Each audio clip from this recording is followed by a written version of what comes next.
Hey everyone, welcome back. Alpha 4.8 is now open to All Waves PTU and it has grown significantly since the early builds. And this is essentially the near complete picture of what is going live before DefenseCon starts on May 14th. There is a lot to cover, so let's get to it. Before the main content, a quick note on two things ending very soon. The Captains of Industry event and the Aurora Mark 1 SE sale are both in their final hours. If you were considering picking anything up from those, today is the last chance. There is also a sneak peek of a new Origin ship in the latest Star Citizen newsletter with the tagline "If looks could kill." Whether this is something arriving at DefenseCon alongside everything else or a later release is not yet clear, but the timing is interesting.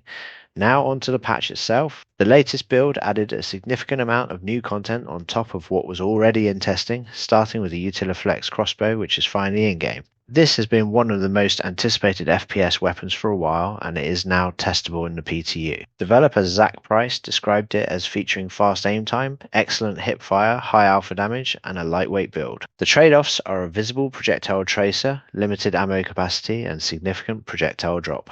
That drop means at range you need to compensate considerably, but up close it hits extremely hard and the near silent firing makes it a genuinely strong stealth option. Players can currently use it in single elimination arena commander matches and can also earn the crossbow blueprint by completing a full tactical strike group mission and then craft it. That is a nice loop that ties the new weapon directly into the biggest new content in the patch.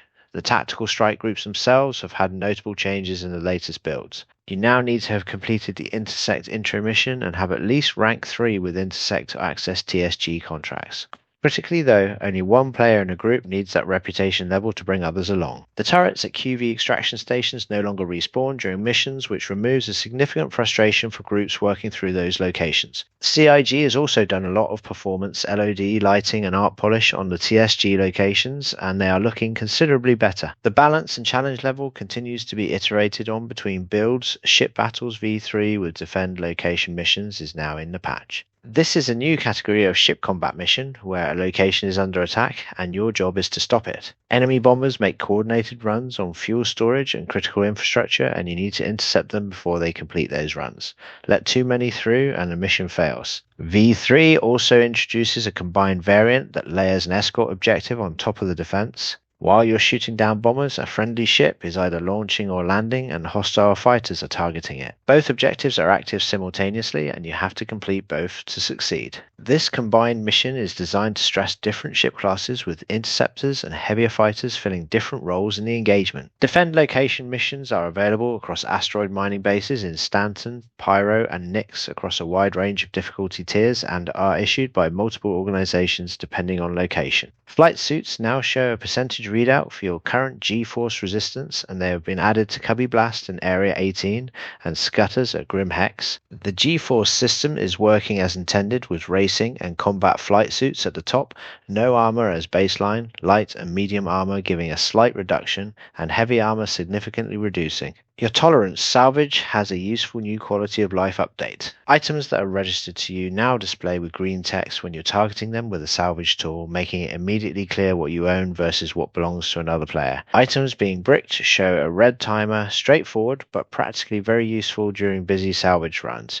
Ship projectile velocity and armor penetration have been rebalanced across the board. Speeds have been adjusted with low-end weapons getting a bump and high-end weapons coming down slightly. Heavy fighter armor penetration has also been addressed so that ships in the fighter class can all actually damage each other, fixing a situation where heavy fighters struggle to hurt other heavy. Fighters, the Hammerhead Gold standard is in the patch and it is a comprehensive update. Every area of the interior has been reviewed and polished from crew quarters and cargo hold through to turret cockpits, the captain's quarters and the service areas below deck. The update also fixes a significant number of functional issues including missing interior collision, visibility and atmosphere problems in the turrets, overloaded life support and interaction issues. Across cargo elevators, component bays and power relay systems, there are now fire extinguishers on board and a proper gravity generator room. The Hammerhead has needed this for a long time and it sounds like CIG has done a thorough job. Ship Hangar Service Tier 0 is properly in the patch now. This allows ships docked in the hangar of a supporting capital ship to request refuel, repair and restock services through their Moby Glass just as they would at a station or outpost. post. The service draws from resources stored in the Mothership's cargo grid, so you need ammunition, countermeasures, quantum fuel, hydrogen fuel, and RMC stocked in the cargo hold for it to work.